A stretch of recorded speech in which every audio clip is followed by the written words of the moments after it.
আসসালামু আলাইকুম। দূরের এবং কাছের বন্ধুদেরকে সবাইকে জানাচ্ছি অনেক অনেক ভালোবাসা। আজকে নিয়ে এসেছি ধনিয়া পাতা কিভাবে সংরক্ষণ করবেন দুই রকম ভাবে। তা আমি যেভাবে সংরক্ষণ করি সেভাবে আপনাদেরকে দেখাবো। এই ধনিয়া পাতা সংরক্ষণ আপনারা সারা বছর ধরে খেতে পারবেন। কিভাবে সংরক্ষণ করবেন সেটাই আজকে নিয়ে এসেছি। অবশ্যই একটা লাইক দিয়ে দেখা শুরু করবেন। তো আমি ধনিয়া পাতাটা সুন্দর করে ধুয়ে পরিষ্কার করে নিয়েছি, দেখতে পাচ্ছেন, এবং ডাঁটা সহ আমি নিয়েছি।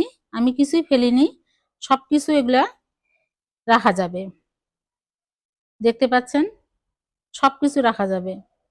তা আমার এই ভিডিওটা আপনারা লাইক দিয়ে দেখা শুরু করবেন। আর কোনো ক্ষেত্রে যদি আমার ভিডিওটা আপনাদের কাছে ভালো লেগে থাকে তাহলে অবশ্যই সাবস্ক্রাইব করে রাখবেন, বেল বাটন চেপে রাখবেন। আমার ভিডিও চলে যাবে দেওয়ার সঙ্গে সঙ্গে আপনাদের কাছে নোটিফিকেশন দিয়ে রাখবেন।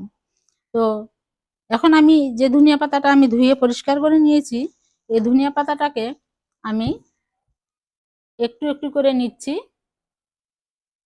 আপনারা এই কাজটা চাকু দিয়ে, বটি দিয়ে, যেভাবে যেভাবে যার যেভাবে খুশি সে সেভাবে করে নিতে পারেন আপনাদের পছন্দ অনুযায়ী।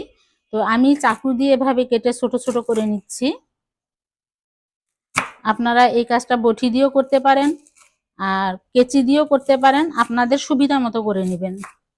আমি আবারও আপনাদেরকে রিকোয়েস্ট করব আমার ফুল ভিডিওটা দেখবেন, এবং যদি আমার ভিডিওটা আপনাদের কাছে কোনো ক্ষেত্রে ভালো লেগে থাকে তাহলে অবশ্যই আমার পাশে থেকে যাবেন। তো আমি যেভাবে কাটতেছি এভাবেই এখন পুরো সবগুলো ধনিয়া পাতা আমি কেটে নেব। আমার সব ধনিয়া পাতা কাটা শেষ হয়ে গেছে, আপনাদেরকে দেখাচ্ছি। এটা হচ্ছে ধনিয়া পাতার সামনের অংশটা, আমি এটা আলাদা করেছি। আর হচ্ছে এখানে নিয়েছি ধনিয়া পাতার পিছনের অংশটা, মানে ডাঁটিগুলা। ধনিয়া পাতার দাম এখন কম, আপনারা এভাবে সংরক্ষণ করে রাখতে পারেন। আমি যেভাবে রাখি আমি সেটাই আপনাদের সঙ্গে শেয়ার করতেছি।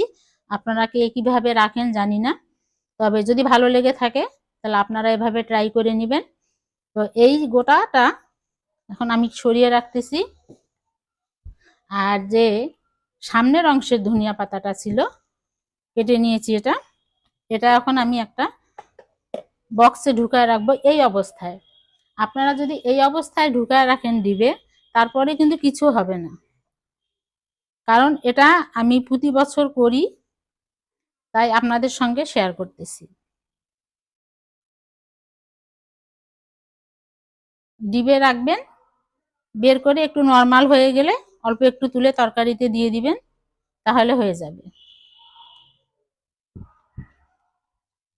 এখন আমি এটা ঢাকনা দিয়ে রাখতেছি। এক পদের হয়ে গেল। আর এই যে এটা যেটা দেখতেছেন, এটা এটা আমি এখন কি করব, ব্লেন্ডারে একটু পানি দিব, দিয়ে পেস্ট করে নেব। আর রাখবো কিভাবে সেটাও আপনাদের সঙ্গে শেয়ার করব অবশ্যই।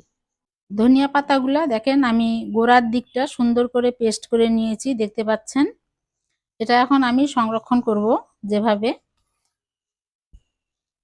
এই ধরনের বক্সগুলা বাজারে কিন্তু পাওয়া যায় ঢাকনা সহ। আপনারা এরকম বক্সও নিতে পারেন, এরকম পটেও রাখতে পারেন। একটু নর্মাল হয়ে গেলে কেটে কেটে তরকারিতে দিতে পারি। তো আমরা তো সাধারণত ধনিয়া ব্যবহার করি একটু স্বাদ বাড়ানোর জন্য, সুগন্ধ হওয়ার জন্য। তো এই পটগুলোতে রাখলে আপনার যতটুকু দরকার ততটুকু আপনি তুলে তরকারিতে দিতে পারবেন। তো আমি এখন এই পটের মধ্যে রাখতেছি এই ছোট ছোট গোপগুলাতে। এটা কিন্তু ভর্তি করা যাবে না, একটু ফাঁকা রেখে রাখতে হবে, তা না হলে কিন্তু ডিবে যখন রাখবেন তখন কিন্তু ফেঁপে উঠবে।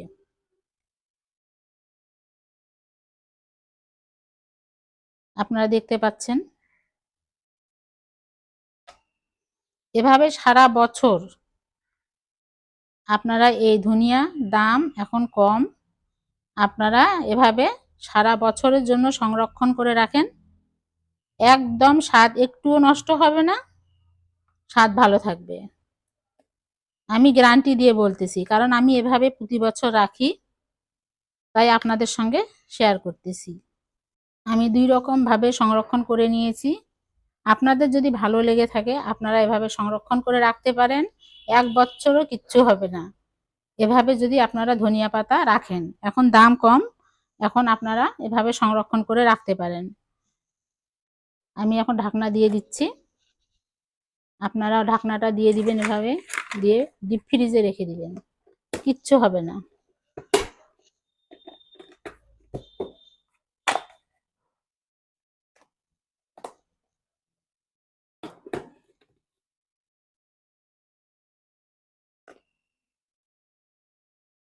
ভালো লাগলে লাইক, কমেন্ট, শেয়ার করে সাবস্ক্রাইব করে পাশে থাকবেন। আজকের মতো আল্লাহ হাফেজ, আসসালামু আলাইকুম।